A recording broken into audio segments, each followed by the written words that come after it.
package. His pay package is pretty epic and massive. I think like $55 billion or something. It was based on a lot of incentives that he had when he signed his original deals with Tesla. And basically, in Delaware, the judge told him that he can't pay himself that much money. They pretty much overruled the pay package, basically saying that that there was not enough independent governance over the decision to give him this pay package. And then there was also some other stuff I was reading about that Musk did recently that I think this could lead to lawsuits at the very least, and maybe some SEC violations as well. And what I'm going to do is I'm going to read some of it to you and then just kind of give you my insights on it. So give me 1 second here. Let me pull this up. And just a reminder, I did put a list of new stocks together for this week under what Dr. Boyce is buying. And so if you don't have access to that already, you can log in at the Black Stock Market program by going to drboycestockmarket.com. That's drboycestockmarket.com, and all of that's in there under what Dr. Boyce is buying. I know that one investment that I'm making this morning is copper. I mentioned to you all that COPX is the ETF for copper, or it's the global shares copper ETF. I think that's what it's called. And I'm making big investments in that, more so like a long-term play. It's not really something that I expect to make me rich tomorrow, but I do think it's something that is going to do well long-term. So feel free to go take a look at that. It's COPX, COPX. That is the ticker symbol. And that's what I just actually, actually, in fact, as I'm talking to you guys about it now, I'm actually logging into my E-Trade account, and I'm going to go ahead and make that purchase now because copper is expected to actually sort of shrink in supply, and the demand is growing. So when the supply is shrinking and the demand is growing, that tends to push the value of a commodity up. And so this is something that I'm invested in long term. All right, so here's what's being reported in CNBC about Elon Musk, and it says here that basically Elon Musk, I think he might have lied to his shareholders, or he could be accused of doing that. And it says here that there are emails circulated inside NVIDIA and obtained by CNBC that show that Elon Musk told the chip maker, told NVIDIA, that he basically wanted his chip processors sent from NVIDIA. Instead of sending them to Tesla, he wants them sent to X and XAI ahead of Tesla. That he's prioritizing X and XAI above Tesla in a way where it's like he's sort of to some extent you could say he's almost he could be accused of extorting his shareholders, because what he's basically told them, which is really interesting, is like, look, if you don't pay me my $55 billion or 56 billion, whatever it is, I'm just not going to make you a priority. I'm just not, you're not going to get my best. I'm going to take a lot of my, my skill and technology and resources and whatever, and I'm going to apply them to other companies. And that's really interesting to see.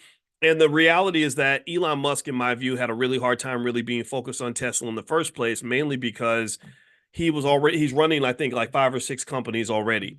And also, I think that there are shareholders that are a little bit annoyed with his shenanigans online and everything else, because he's very political and just not doing the kind of stuff that you typically expect from a CEO. So that non-conventional behavior can be beneficial.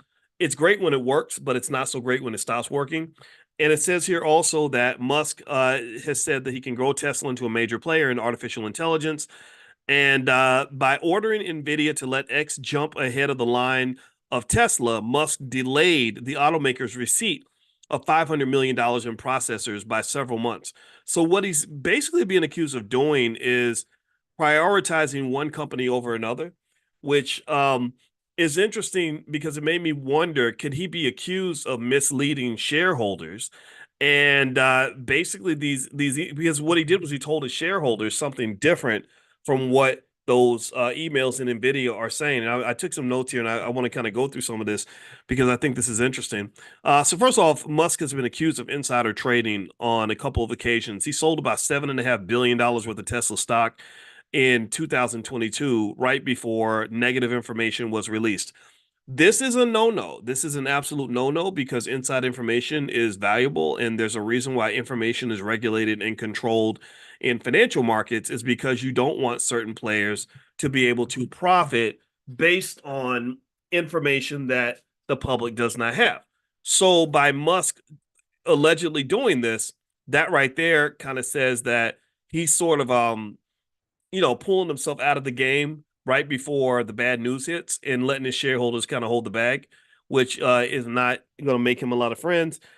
Also, there was a tweet that he made in 2018 where he basically put up a tweet saying something like funding secured, where he gave the implication that he was about to take Tesla private. And what I think a lot of investors expected was that that meant that the stock should go up because he was about to pay a premium price for access to for ownership of the company. Well, the stock price goes up and the deal never happened because Musk was speaking ahead of himself.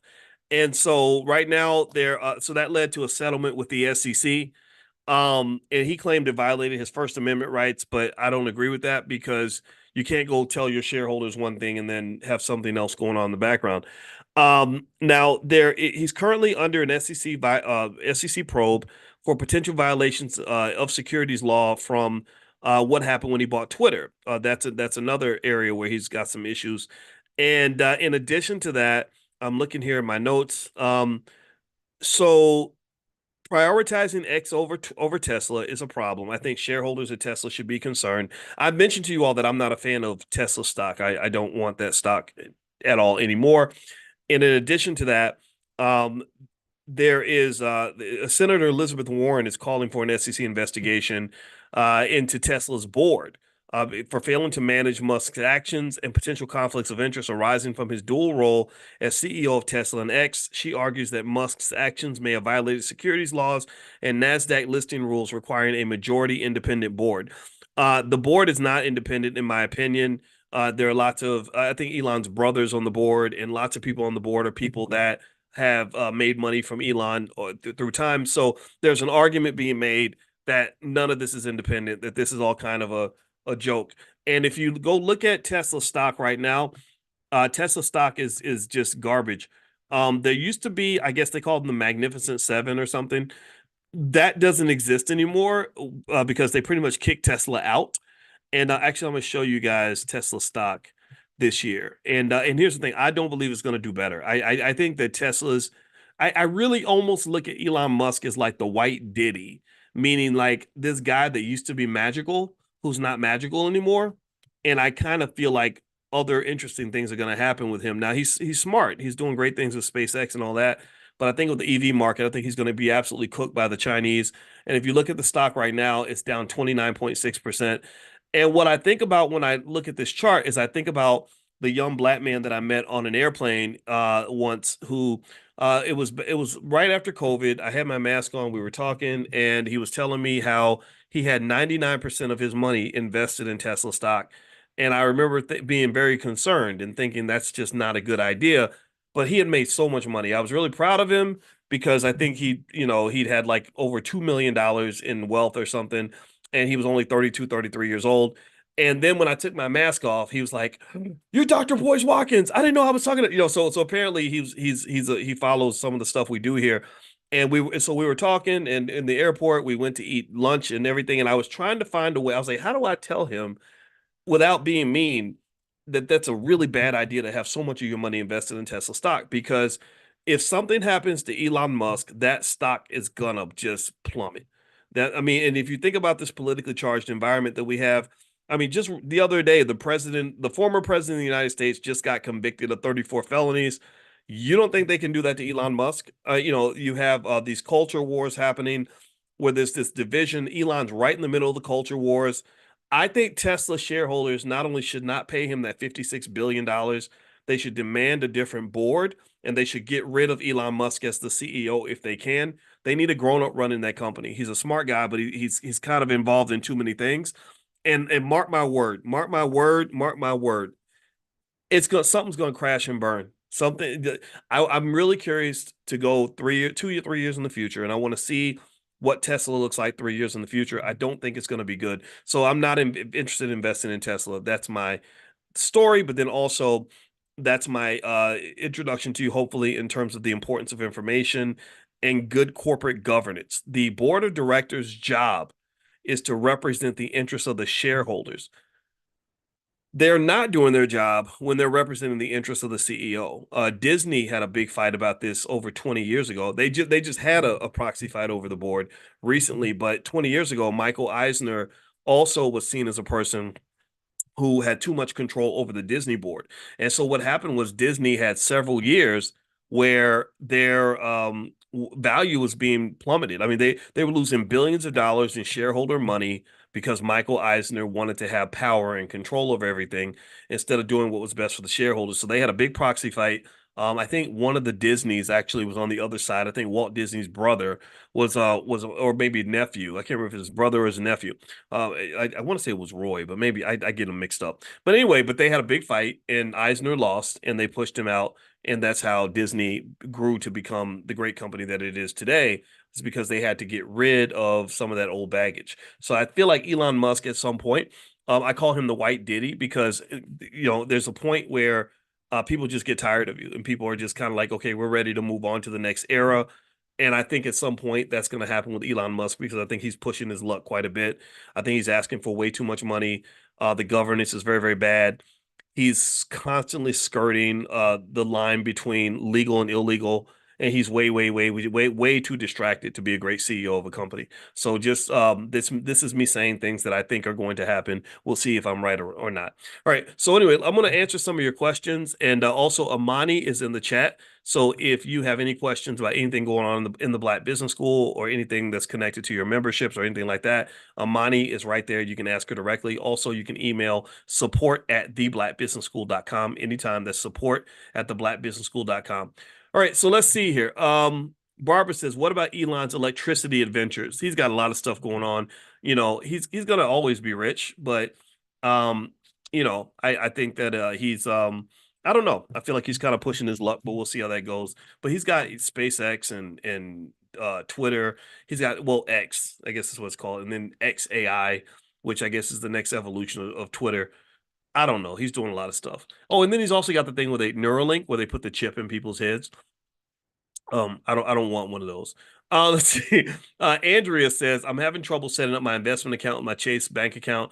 There was an error saying this bank does not support Robinhood. How should I respond to this? Huh. That's odd. Um, I wouldn't expect that. I'm sure that there are plenty of people who use Robinhood who are connected to Chase. I would call customer service. I would reach out to Robinhood customer service first, let them know what you saw, and and then reach out to Chase. But there should be no reason that Chase cannot connect to Robinhood. I thought all the banks could. So you may want to look into that. Let's see here. Derek, speaking of E-Trade, they want to ban Roaring Kitty from his latest for his latest post with GameStop. How is Elon Musk able to get away with going on Saturday Night Live about a year ago and saying Dogecoin was a sham and not get in trouble after his share price went down? That's a great question, Derek. I personally think that this is blatant market manipulation. Elon's not the first person to do it. Roaring Kitty clearly does it. Donald Trump has done it for decades, and there are other people that have done it. And for whatever reason, there are just, the SEC doesn't have a lot of teeth to be able to prosecute that kind of thing. I personally think they should be prosecuting all that. I just don't get it. It's just, and I've tried to, in fact, I'm going to research that a little bit more because you would think that there would be some sort of law against that or something. And I know with Roaring Kitty, E-Trade has talked about banning him from their platform. Let me see if I can find that article. By the way, who's Roaring Kitty? Roaring Kitty is this notorious trader who is pretty much responsible for the meme stock craze as it pertains to GameStop. He's this weird looking guy who wears this orange headband. I'm looking at him right now, and here the article here basically says how Roaring Kitty's wealth went from 53,000 to nearly 300 million and could one day top $1 billion. So let's see. Roaring Kitty revealed a $53,000 bet in his favorite video game retailer. Fast forward this week, his net worth has ballooned to $289 million. The meme stock leader, who can move the stock by simply posting cryptic messages online, shared a screenshot of his portfolio showing that he held onto his 5 million shares of GameStop and 120,000 call options, even after a 21% rally. He made a whopping $79 million on paper in a single trading day on Monday. Gil, whose handle is Deep Effing Value on Reddit and Roaring Kitty on YouTube and X, started sharing his GameStop positions on September 19th, or sorry, in September 2019. So remember, this is before the pandemic, with a $53,000 stake, encouraging a band of retail traders to squeeze out short-selling hedge funds.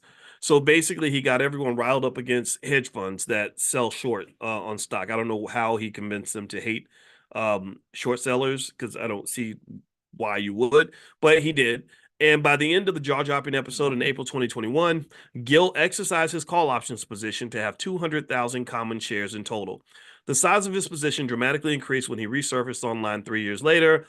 Meanwhile, GameStop, a stock he originally bought, which, by the way, is pretty worthless because he thought it was a deep value bet, is still struggling with its shift away from brick and mortar video game purchases to e-commerce. Quote, the most successful players are those that are just out of their minds.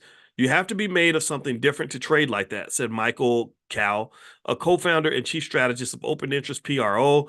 You would never see a professional trader make those kinds of numbers, Cal added. Most of our risk managers would have come down on this way before you ever got to something swinging around like this.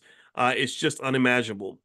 So basically, what happened with Roaring Kitty is that he just got really lucky, and you have to be really careful about sort of looking to lucky people for inspiration, because for every one Roaring Kitty who won the lottery and has all this money, there's 100,000 Roaring Kitty wannabes who lost money.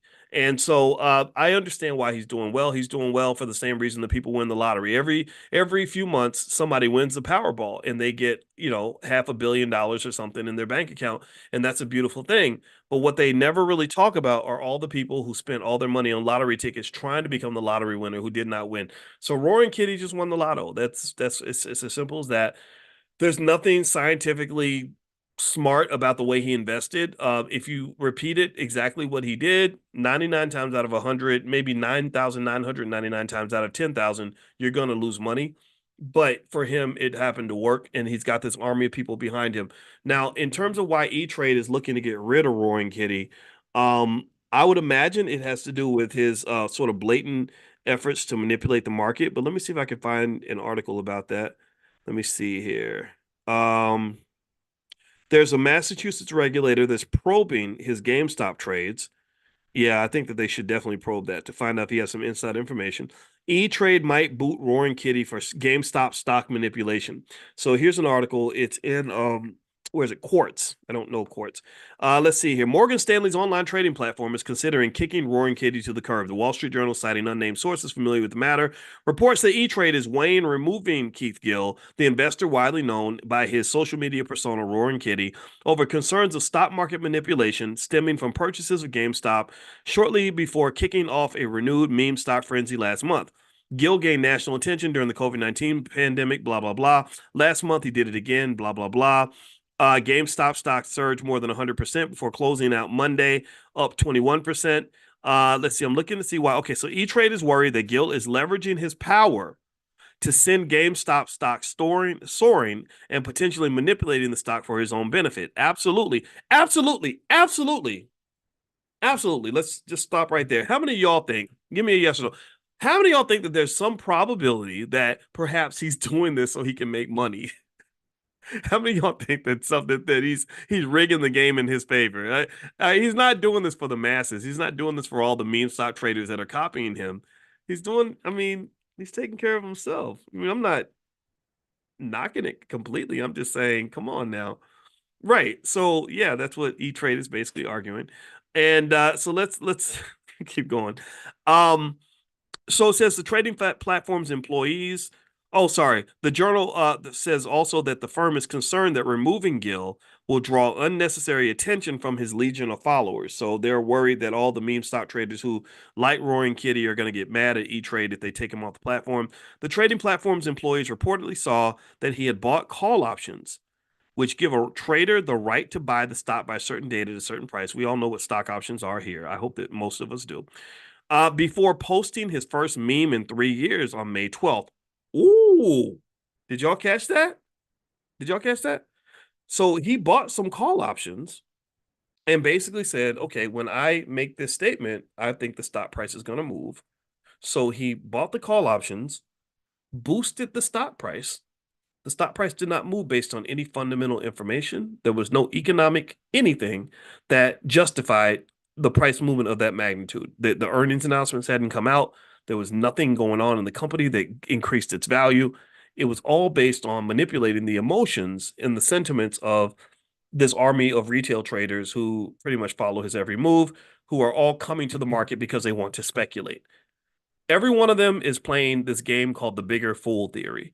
The bigger fool theory says, if I buy this worthless piece of crap stock for $20, even though it's only worth $1, that I'll find a bigger fool who will buy it from me for $30 and I'll be able to make money. That's the bigger fool theory. So he's the Pied Piper amongst speculators, mostly people who are young men between the ages of about 22 and say 35. They're showing up and they're basically sports gambling. That's what they're doing. So let's keep going here. Let's see here. Okay, so he bought the call options, then he manipulated the price to make the price go up. Some of those options expired last week, so he's going to make a profit from the trades and the squeeze stock. Morgan Stanley declined comments for or requests for comment. GameStop said last month that it sold 45 million shares of common stock for 933.4 million. So that's another part of the manipulation process. GameStop also, when they saw their stock price being inflated and pushed above its fundamental value, they went and they sold shares at an inflated price. So what you've got to really understand though is that given that Cinderella and her carriage always turn into a pumpkin at midnight, like at some point the bubble busts. Who wins and who loses? Everybody can't win. Everybody in a bubble situation, everybody can't win. The people that win are the people who have the biggest, who have the most information, the earliest, or who move the quickest. So the early arrivers and those who have inside information or those who can manipulate the market, they win. And what happens is they drive the bus and they get the bus going 100 miles an hour, and the bus is headed to fly off the cliff. There are people on the bus who are driving the bus who say, "Okay, we're going to jump off the bus 10 seconds before it jumps off the cliff." But then there are people sitting in the back of the bus who are thinking, "Oh, we're going to Disneyland. I can't wait till we get to Disneyland." So you're sitting on this bus thinking you're going to Disneyland when the bus is really going off the cliff. Well, why do you think it's going to Disneyland? Because the people driving the bus told you, "Hey, we'll be in Disneyland any minute now." But really, what they're doing is not consistent with what they're telling you. So their plan is not to drive to Disneyland. Their plan is to jump off the bus, and then you're going to be sitting on the bus, and the bus is going to fly off the cliff. That's what I visualize. So all these people that believe in Roaring Kitty, unfortunately, when Roaring Kitty goes into GameStop stock and he makes another $100 million, he got that money from somewhere. That money did not appear out of thin air. GameStop sold $1 billion worth of stock, inflated stock that's not worth the value that it's publicly traded for. Where did they get that $1 billion from? Well, they got it from all the people that unfortunately are the suckers. That's what they are. They're suckers who are basically gambling on the idea that this meme stock frenzy is going to continue. So my thought that I want to share with you is don't be a sucker. Don't be really careful if you dabble in this space. If you do, fine, do it. Just know that you're not really investing, you're really gambling. And that's the mistake that people make is they think that because you bought a stock, you're investing. No, there are plenty of people that should be or have gone to Gamblers Anonymous who didn't ever go into a casino. They simply got into the stock market. All right, so let me keep reading here. Okay, let's see. So GameStop, let's see. It says here in the quarterly filings that they're projecting quarterly sales to actually go down to 872 million, down from 1.24 billion the same quarter last year. So this is not a company that is growing. Stock prices are based on growth rates. So you have to pretty much grow for your price to not start plummeting. If you're not growing, your price will typically go down. This is not a growing company. This is a shrinking company. This is a sick, dying company. They also projected net losses of between 27 and 37 million for the quarter, which is actually better. So they're losing less money, but they're making far less money. So they're a smaller company that is unprofitable, but they're not as unprofitable as they used to be. So those are kind of two conflicting energies right there. But overall, I personally, just think this is screwed up. And I personally think that Roaring Kitty should be dealt with. I think that this presents a new era of investing that it only occurs because the internet's here. The internet has changed the way investing happens. Like even with bank failures, they were stunned by how quickly a bank can fail just because somebody says something on Twitter. Silicon Valley Bank was a great example of that. Silicon Valley Bank was a good bank, solid bank, helped a lot of people. And that bank just literally got clobbered really fast because there were some tweets that spread like wildfire. Next thing you know, they're depleted of their assets. So this is going to change securities law long term. The regulators are going to get involved. People like Elizabeth Warren, who I like Elizabeth Warren as I don't like politicians that much, to be honest with you. Most of them are buffoons. Elizabeth Warren, in my view, is not a buffoon. I'm not a Democrat or Republican, but I like Elizabeth Warren because she seems to want to make laws that are actually going to help people. Like Elizabeth Warren was actually the one of the politicians that was very outspoken when Biden and his buddies wanted to years ago, 15, 20 years ago, change the law to make it illegal for you to declare bankruptcy on your student loans. What she said back then was absolutely 100% prophetic. She said, if you don't allow people to declare bankruptcy on their inflated student loans, you're going to have a student loan crisis where everybody's going to be in debt. This isn't right. But she's like, by the year 2014 and 2015, student loans are going to bubble out of control and blah, blah, blah, blah.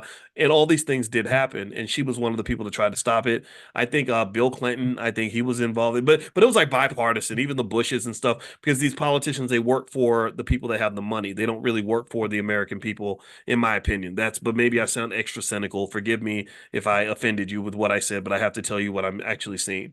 Okay, so put your question in the Q&A section if you'd like. And also, by the way, if you want to look at the stocks that I picked for this week, as well as the trainings that we have, over the course of several years, just go log in at drboycestockmarket.com. The first month is free, and you can share the membership with your family. So feel free to go to drboycestockmarket.com, and you can take a look at that. You can also leave me questions and stuff like that. And then on top of that, let me bring up something else that I was processing in terms of what I'm seeing with the economy right now.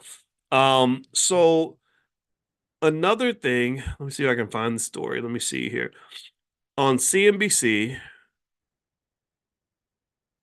there was another, give me 1 second here. So just so you know, just to finish the Elon Musk story, there's another story here that says Tesla shares are expected to tumble 30% as investors fail to buy into Musk's autonomy vision, says one of the analysts. So there's an analyst actually predicting that Tesla shares are going to keep dropping. Let me read some of this to you. In case you're interested in the Tesla thing, Tesla investors may be in for some more pain ahead if the market fails to adopt Elon Musk's dream of an autonomous future. So Elon Musk is referring to, I guess, this autonomous driving thing, which they always get the predictions wrong. They never predict, I guess the what do they call it, driverless cars. They always say, they would say things like, oh, by 2018 there'll be, cars with no drivers all over the road, and that never happened. So he always predicts things well ahead of the time that they actually happen. They said here that though it is all one thing. Though it all, one thing is clear. That doesn't even make sense. Through it all, one thing is clear. Sorry. Tesla is increasingly an investment underpinned by autonomy, a challenging balancing act requiring investors to buy into a vision of the future with limited supporting evidence, while simultaneously ignoring the current light vehicle business deterioration in our view. Wrote one analyst. He retained his $126 price target. So remember, Tesla stock right now is trading about 175. He's predicting that the price is going to drop to 126. And he's given a sell rating. He's saying sell the stock. So let's see here. What else is he saying here that we should know about if you're interested in looking at Tesla? How Tesla fares going forward depends heavily on Musk and the company's foray into autonomous vehicles. He said, we continue to struggle with bullish overconfidence in steady state robotaxi economics, commercialization timelines for business unlikely to operate at scale over the next 10 years, 5-year timeline shift cuts, and limited real world data to inform debates. So he lowered his second quarter delivery estimate for Tesla to 409,000 from 440,000, citing the lack of a credible path to 2024 volume growth. Okay, so that's Tesla. All right. Now another thing, there's a guy named is it Stanley or it's Lee or Sam Lee? Tom Lee. He predicts that the S&P 500 is going to rise 4% to 5,500 by the end of the month. Okay, and that's interesting. Let's see. He says, I think there's a fundamental case, which is inflation coming in softer than expected. So he believes the inflation numbers are going to continue to get better, which is really important. That's a big driver for the economy now. I think that the job market is cooling, but not weakened dramatically. And I think that that's a good situation for equities. The sell-off in April actually hasn't really been fully recovered. And so that's why we expected a rebound in May, but I think that carries over into June. Okay. So he expected a rebound into May. May was a great month for the stock market, in case you did not know. I mentioned this earlier, and I'm going to mention it again, so you know this. There is there was some a little bit of research done in terms of looking at what happens in the stock market when the first 5 months of the year are positive. And what they found was that when you have returns this high from January to May, which right now I think this year so far we've hit 10.7%, that in the 21 times that that has happened since say 1956, there's only been 2 times where the market went down for the rest of the year. So let me say it again. So over the rest of the year, there's only been 2 times out of 21 where the market went down after going up this high in the beginning, which means that if you believe that data, which really is breaking certain rules of financial research, I'm going to tell you the truth. The financial science kind of says this is a little bit taboo to try to do, but I'm going to go ahead and share it because I think it is relevant information. That you pretty much have a really strong case for believing that the market's going to do well for the rest of the year, because out of 21 times that it's done this well in the first 5 months, it's only gone down twice. And really, the answer is actually once, because one of the times that it went down, 1986, it was less than 1%.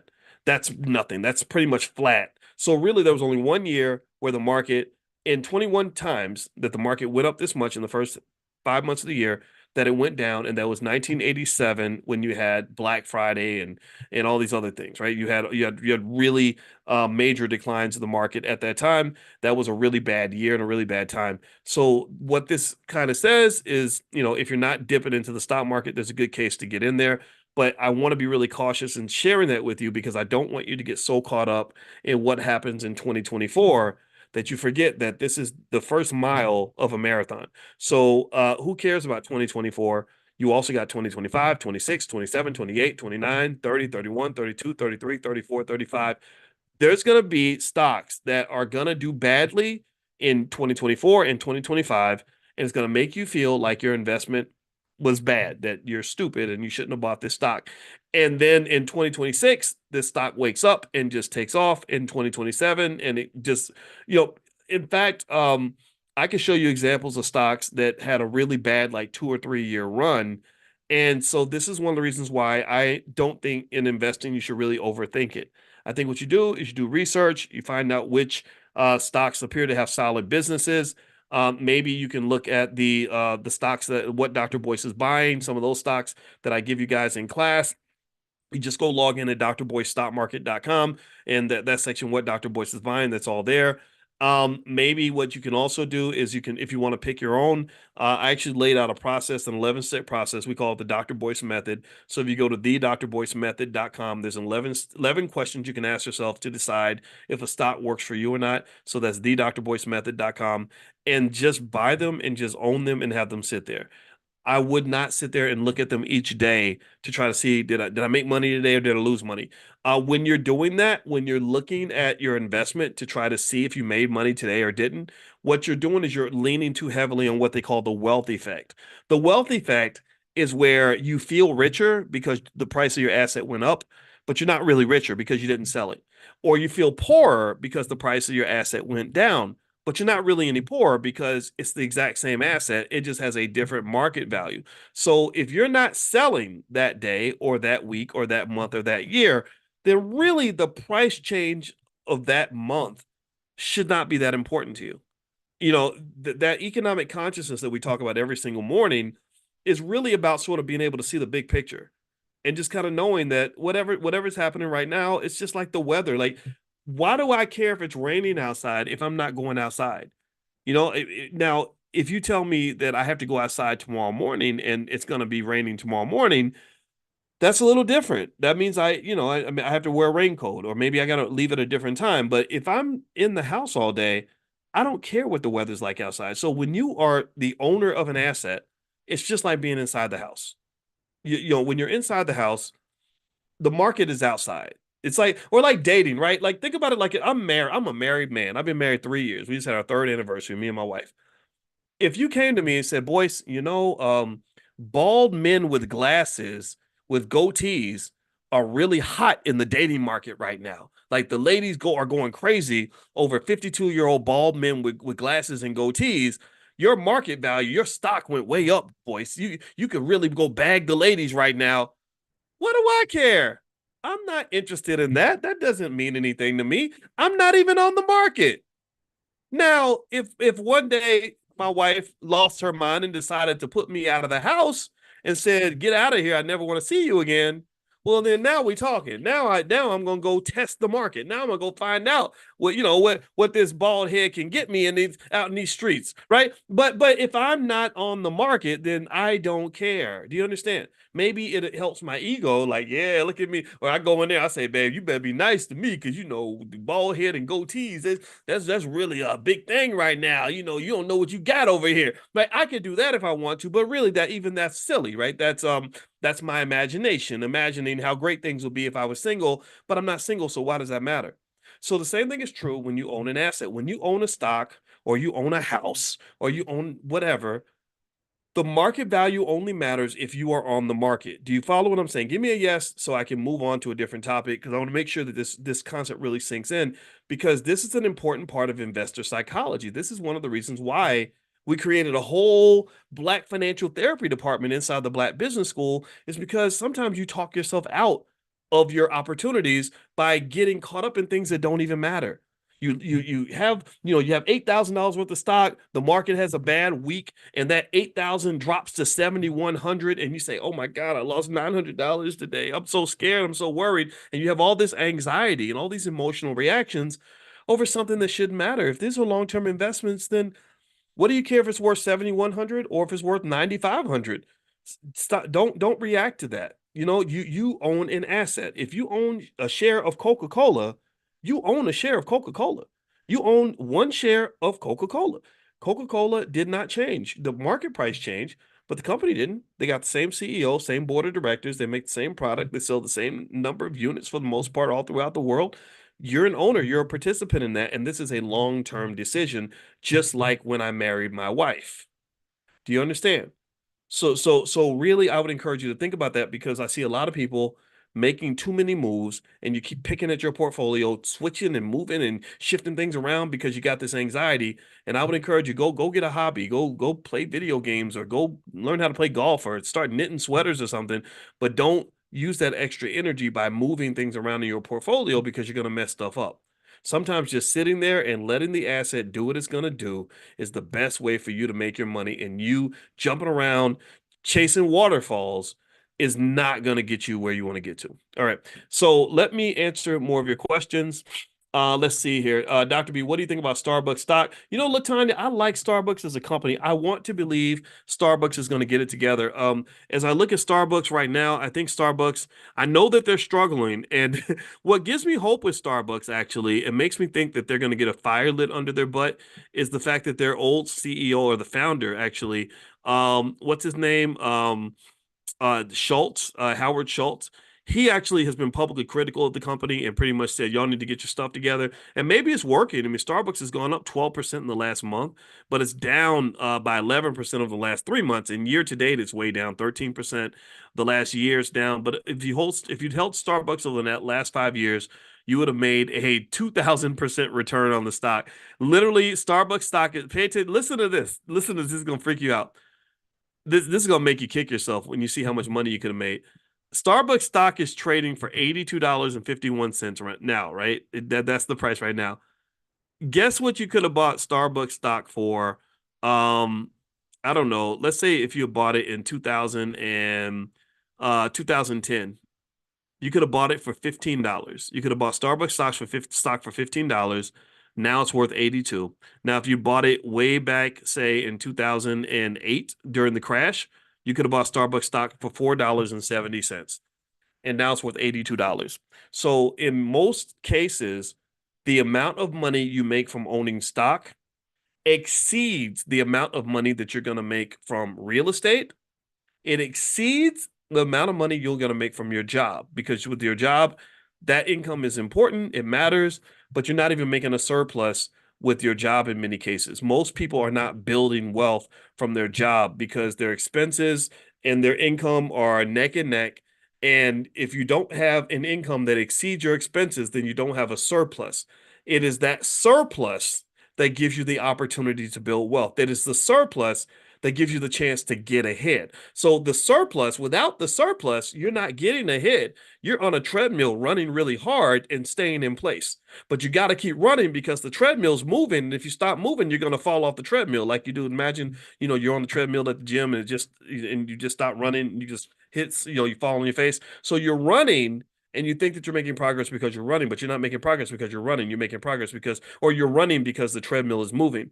Progress means that you're running faster than the treadmill. So the stock market, by knowing that you could have bought Starbucks stock for $4 in 2008 and now it's worth $82, that's how people get ahead.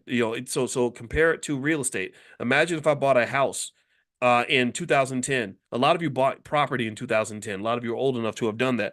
If I bought a $400,000 house in 2010, imagine if that $400,000 house that I bought in 2010 was worth $8.2 million today.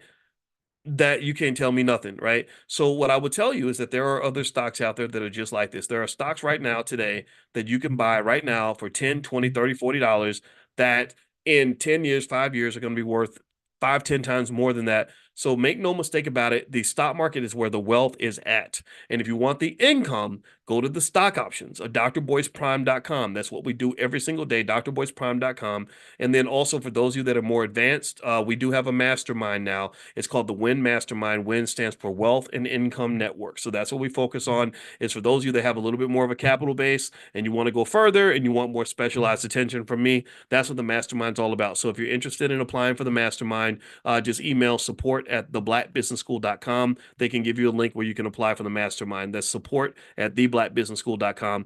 There's plenty of opportunities out there, and I encourage you to pursue those because that's where people actually build wealth. Okay, so let's see. Regina says, what are your thoughts on Fold, Amicus Therapeutics Incorporated? I'm looking to build a portfolio and sell options. Fold, Fold. I don't know that stock. I don't know much about that company. But I will look. Amicus Therapeutics. Um, hmm.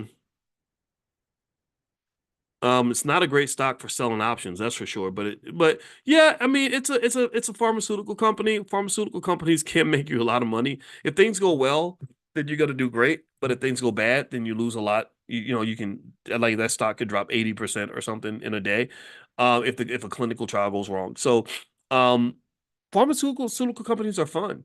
My biggest win this week was a pharmaceutical company. INMS. I forgot the name of the company. It was something therapeutics. I buy a lot of stocks, so sometimes I forget. Um, what was this company? Yeah, it was Insmed, INSMED, Insmed, and that stock's gone up 122% in the last week. And in the last month actually. So I guess it was a little over a week ago when it went up. It's at $56. I think we bought it. We talked about it in class, and I think I bought it at $24. And sometimes that happens, but the thing about it is that that doesn't happen all the time, So I would not lean on the idea that pharmaceutical companies are going to save the day for you. I just encourage you to make sure that you understand what the risk is. The ticker symbol for Insmed is INSM, and the other ticker symbol we were talking about was Fold, Fold. All right. Patricia Jackson says TribeVest, in making changes, asking us to transfer funds to an external account while their new partner and systems are implemented. Is that true, Patricia? TribeVest? Really? I didn't know that. I'm an investor in TribeVest. I invested $75,000 in the company. I was told that my investment is worth close to $250,000. I hope that I wasn't lied to. And that's interesting, though, that they have a new partner with new systems. I hope that means, you know what I hope that means? I hope that means that they're going to give us our money. Like I want them to just, raise more capital, pay me off, get me out. I don't like to do deals like that anymore because I don't like things that are not liquid. I like my assets to be in a position where I can go and sell it whenever I want to. I've been an investor in TribeVest for like 5 years. And I regret it. I do. There's investments that you're always going to have regrets.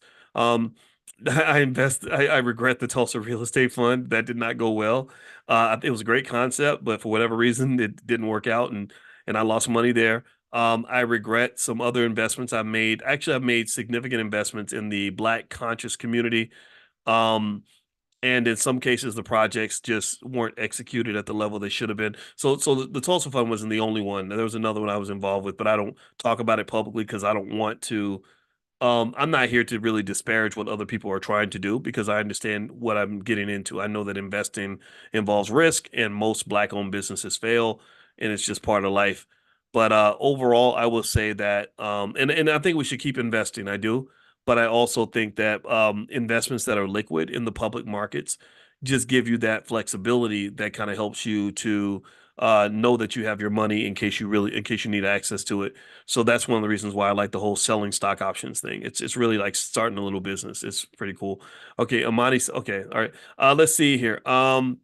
What are your thoughts on EOSE? Asked Naomi. EOSE. EOSE. That is okay. EOS Energy. I don't like the stock already. I don't like these stocks that are like 80 cents and stuff like that. Because typically, yep, just like I thought, typically when a stock has a price that low, it's because they've had like a horrible like 2, 3 years. And this stock has had a 92% decline in the last 5 years. So literally just you're talking about wealth destruction on an epic massive level. So what you're really hoping for, the best you're hoping for with a stock like this is that they don't go bankrupt and that they just become a little less horrible than they already are. This is a horrible company in terms of its ability to make money, but it could be a stock that makes money, right? Like if something happens and they say, oh, well, instead of losing 50 million this quarter, we only lost 30 million. So the price goes up a little bit from 70 cents to $1.20. There's that big gain. And there's the satisfaction of knowing that you can buy lots of shares of the stock because it costs so little. But just remember, they have something called fractional shares, and you can buy into almost any company that's out here. Like if I like Chipotle, that's a strong business, right? This is the company that they just know how to make their money, it's one of my favorite stocks. Chipotle shares are $3,000 a piece. I don't have to pay $3,000 to be an owner in Chipotle. I don't. I could go, if I go buy stock on Robinhood and I type buy, I can buy in shares or I can buy in dollars. So let's say I want to buy $5 worth of Chipotle stock, or let's say $10.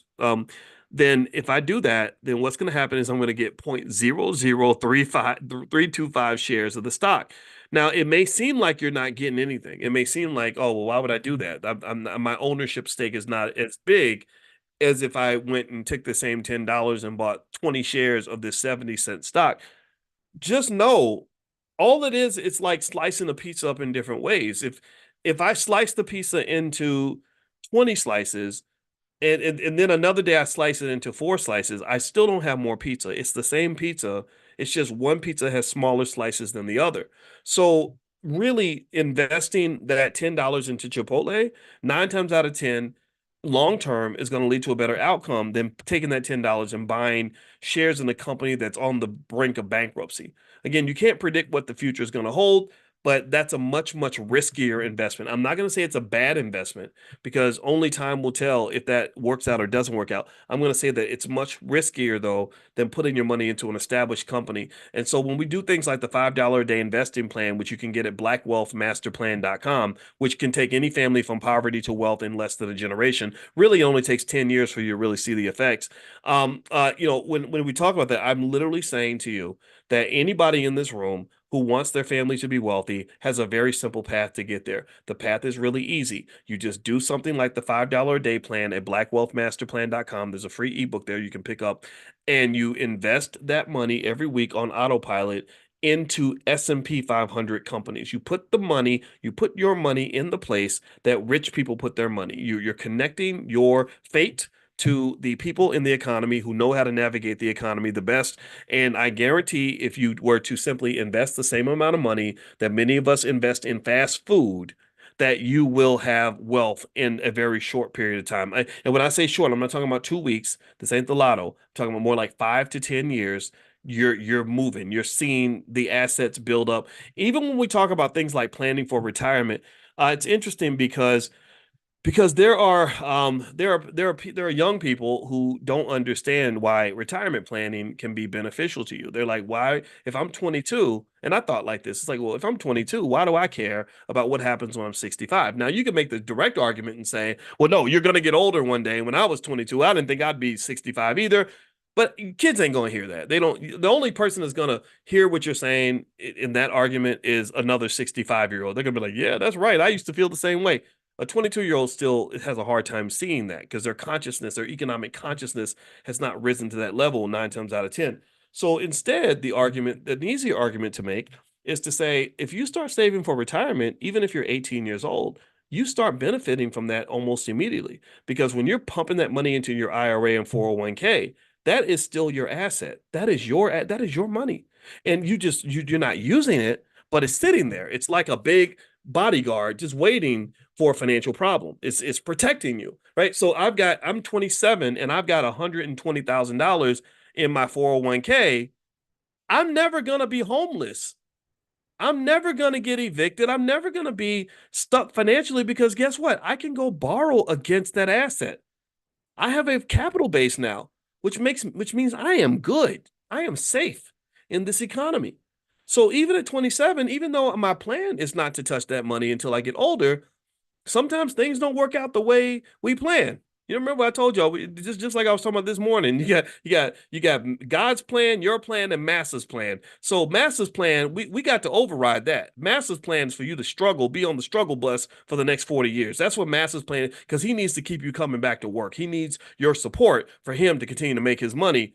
Your plan has to override Master's plan, but really it's God's plan that overrides everything. So sometimes our plan might be I'm going to save and invest and be consistent, and then the money I'm going to use it when I retire. But sometimes you get a disruption. In many cases, economic uncertainty is very real. Risk is very real. What they call black swan events are very real. Divorce, losing your job, something breaks down. These things are very real. They happen all the time. And by having financial security, you've got cushion and protection from all of that. Do you follow what I'm saying? I hope that all makes sense. So yeah, so maybe when you talk to a young person about investing for the future, you can say, well, not you're really not investing for the future. You're really investing for right now because you need financial security right now. Does that make sense? And the same thing is true for you. When I talk to you about we got to do this for the kids, we got to do this for the grandkids. Remember that all the money that you're investing in the $5 a day plan for your children and grandchildren, that's your money until you give it to them. So it's like you're building a car and you're driving the car. They're in the back seat and they're thinking maybe one day they're going to have ownership of the car. But until it's time for you to give them the car, that's your car. You get to drive that thing. So that wealth that you're building in the $5 a day plan for your kids, that is actually your money that's transferred to the kids. And that makes sense. That should make sense to you because you and the children are connected. And this is how wealth is supposed to work. Wealth is a connection amongst multiple people in multiple generations achieving the same goal. A family that has that unified purpose is a family that cannot fail economically. So that's my pitch. I hope that convinces you and persuades you and incentivizes you to do the right thing right now. Like stop waiting for later to do stuff that you know you need to be doing right now with your life. That's me nudging you a little bit. Okay. All right. So let's hop back in. All right, so let's see here. By the way, we're doing a Prime 101 session soon. Amani, do you have the link for Prime 101? Prime 101 is an introduction to generating income selling stock options. I encourage you to dig into that because that's really a great way to make money. I sat with a student yesterday and I literally showed him exactly how to make $3,000. I think he was making $3,000 per month extra after I went through his portfolio and worked with him. So Amani, so we're gonna do an introduction. We call it Prime 101. Prime stands for Passive Recurring Income Machine. Amani, do you have that link? Amani's in the chat, I know. And so yeah, so anyway, all the Prime members can get in for free. So if you are in the beginning stages and you want to get started and you're in Prime, then you can come for free. We'll send you a link. You can join for free. But those of you that aren't quite there yet or want to just see what's going on, you can join that Prime 101 event. Amani, can you put that link in the chat if you have it? There we go. Okay, there's the link right there. And wait, is that the link to the Prime class or is that the okay, right. There we go. Here we go. Okay, so I'm looking at this link here. I think that's the event. What's the date of Prime 101? Oh, June 15th. Okay. Thank you, Amani. I see it right here. Yeah, okay. So there's also a way though, if you're not a Prime member, that you can also join. So for Prime members, that link will work because you can log right in. If you're not a Prime member, just make sure you're on the text list, and I'll send you all the link to join. If you're not on one of the text lists, you can text the word stock to the number 87948, and I'll send you information that's stock to 87948. Okay, so a couple more questions and we're bouncing out. Are you still bullish on APLD, Applied Digital? Let me look at it and I'll tell you if I'm bullish and how I feel about the stock. Okay, so Applied Digital. Um, yeah, I think I bought shares of Applied Digital. Yeah, I'm still bullish on it. The stock has run up quite a bit. It's not great for the whole options thing, but um it looks like today it went up 10%. That's nice. It's gone up 38% in the last month. Okay. Yeah, that's good. I own shares. I just forgot I bought them. They're in my other portfolio. But yeah. Yeah, I like Applied Digital. Um, let's see. Terrell says I have three grandchildren. Should I have an S&P ETF for each child? You could do it that way if you want to, or you could just have a lump of money, a lump of assets, and just maybe at some point get a trust, talk to an attorney, have a trust set up, have the money split up in a certain way, or maybe have the trust be the beneficiary of your life insurance policy so that the trust can then take the money and get past probate and everything else and minimize taxes and then distribute the money according to your wishes. I don't recommend just giving a whole bunch of money to kids. I think kids are stupid and they're going to waste your money and then you have to kill them and then you go to jail and I don't want to get you sent to prison. So instead of doing that, I think a trust works because you can then set conditions on which they're going to get the money. And then also, I don't even think the kids should even know about the money because I don't believe in spoiling children. That's just a personal belief, though. I think giving a $250,000 to an 18-year-old or something, that's just a recipe for disaster. So, it's and then if the culture gets a hold of them, next thing you know, you got this kid driving around in a Bentley on big old chrome wheels or something stupid like that. So, I personally think that just kind of having your money in a place that is secure, that's under your control until you decide to distribute it at whatever pace you choose is the best way to go. Because remember, that's your money. That's really your money. I'm not asking you to invest for them. I want you to invest for you, but to know that by taking care of you, you're taking care of them. Do you understand? Because we're all connected. It's revocable or irrevocable. Irrevocable trusts are a little more restrictive, obviously, because you can't revoke them. Um, so yeah, I don't have an irrevocable trust. I have a revocable trust. So there we go. I want to be able to change and fix things and stuff like that. So all right. So actually, we are going to do something on estate planning very soon. I know we've been talking about it, but it's almost done. And it goes with money in the morning. We do money in the morning every single morning at 10 a.m. Economic elevation, economic consciousness training. And so to as a companion to that, because many of you want to go into specific areas, we're doing something called Money in a Minute. And Money in a Minute is where we'll take something like estate planning, and once you sign up, and there is a small fee attached, we'll give you a big discount and everything else. You will receive via text message every single day a short little training that you can do in, say, 90 seconds to 2 minutes that will advance your knowledge in that particular area. So the areas that we want to cover in the first set of Money in a Minute series is estate planning, real estate, and stock options. Those are the things that you guys asked about. So that's what we created, and we're almost done. And just, chalk it up to the fact that we are working to get that finished. Okay. All right. So let's see here. Regina McClure, a couple more questions. What is the fastest way to build call options portfolios? Well, if you have cash, then you can put cash in the account. If you don't have cash, you have to maybe find some way to make extra money, or you can partner with a loved one who has some extra money, that they're not using. I've seen that happen where somebody's, and also we have people in the Prime program who have actually maybe gone and gotten a HELOC. If you have some home equity, or if you have some money just sitting there that's not doing anything and you want to generate income from that, I don't suggest using all your money for that because everything involves risk, and it's very important to never forget that risk is always a part of investing. But taking some piece of that, cutting off a little piece of that, and saying this is what I'm going to use to generate income, I've seen that work. If you don't have a capital base on any level, then that's a little bit of a challenge. It's kind of like if you go to the doctor and you say, I weigh 450 pounds, I've been smoking cigarettes 5, 10 times a day, and I drink 2 bottles of vodka every day, and I'm 72 years old. There's only so much that the doctor can do for you, right? And so if you're in that space, maybe you have to work with where you are and what you have. But for many of you that you've done something to kind of get yourself ready. And if you haven't, then it may take some time for you to get to where you want to get to. So everybody's different. But really having that capital base is, in my view, the most important part of investing. There's nothing more important to building wealth, in my opinion, than a capital base. Not a college degree, not a high income, all that stuff is secondary. If you got a capital base, you can get everything you need. All right. So, and then what is a capital base? Capital base is just a set of assets that you can use to generate income. That's what a capital base is. All right. So let's see here. Let's see. Regina says, okay, so you're asking, okay, how about buying and exercising a call to acquire 100 shares? Okay, if you have a question about options, let's save that for Prime Class. We're going to have a Prime Class meeting this Thursday. So if you are a part of the Prime program, you'll get a text. If you're not on the text list, text the word options to 87948, and you get an invitation to join us in class on Thursday. So text options to 87948. What do you think about FCX? Let's see here, Denise. Let me take a look at FCX. I don't know that company off the top of my head, but we're going to learn right now. So FCX.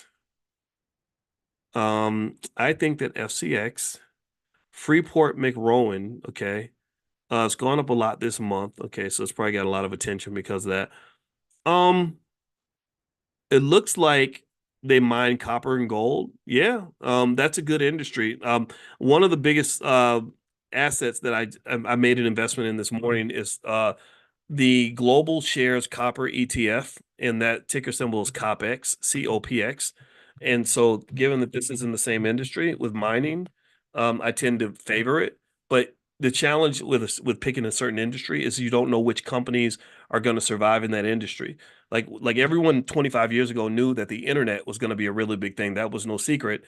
The only thing people did not know was which companies were going to dominate the internet, because a lot of companies that came to dominate the internet didn't even exist back then. So you have to kind of keep that in mind. Jonathan says, what's a good platform to manage a portfolio for a family investment club? I think something, I mean, you could really do it on a lot of portfolios. You could do it on, you could do it on Robinhood, actually. But if you want something more established and stuff like that, E-Trade is great. Fidelity is great. Schwab is great. Schwab and Fidelity and E-Trade have great customer service. Robinhood's customer service has gotten better. Robinhood's good though because um, their margin requirements are pretty good. Even that little credit card they have is actually surprisingly good. So I don't know. I think you could do that on a lot of platforms. Remember, in the Family Investment Club, communication is really important. So just make sure you are meeting and talking, sharing, educating with each other. It'll bring you closer together and also to help you make money together. So let's see here. Regina says, I don't think you saw the remainder of my question. Oh, okay. So you're asking about the options. Yeah. Okay. So we're going to save that for next time. So sorry if it seemed like I was ignoring the second. I wasn't ignoring the second part for sure. Yvette says, Dr. B, I'm planning a session with a trust attorney soon. Should I wait for the new class so I can better plan for it and be more informed? Yeah, I think that's actually a good idea, Yvette, because if you kind of know some of the basics, then you don't have to pay the attorney to explain the basics to you. You can kind of come in with some idea of what you think that you want, but you obviously won't be an expert. It takes a while to be an expert. The attorney is somebody you want to listen to for that. But I think kind of having some general idea of which direction you want to go is definitely beneficial. I know that it helped when we did we literally sat down with our family. My parents are in their 70s and we've had some cancers and stuff like that. So we've been spending a lot of time estate planning, and it helped to kind of have some idea of what was going on when we sat down with her. So anyway, guys, I'm going to get out of here, and I hope this conversation was beneficial to you. You'll hear from me again soon. Don't forget that on Wednesday nights, we do free Powernomics training in the Black Business School. If you are not on the list to be invited to Powernomics training, you're going to love it. It's really great. We go into all the juicy stuff from Dr. Claude Anderson and his history of Black economics and going back to slavery and everything. It's really good stuff. So if you want to join us, bring your family. Text the word greatness to 87948. That's greatness to 87948. I'll send you an invitation. And also, if you want to go to our Black Wealth Mastery store and take a look around, we have some really great resources there. Just go to drboycebooks.com and use the code word book club when you check out, and it'll take 30% off. everything that you want to acquire in the store. And I see Keith out of London. Oh gosh, every time I see London, every time I think about London, I miss it. I love London so much. And we did our event in London in 2017. I never forgot it. And I was really touched by how many people showed up. It was a completely packed place. And I just really was impacted by my trip to London. So God bless all of you that are over across the sea, and I hope that I can help you from here. So bless you, everybody. Have a great day, and I'll check back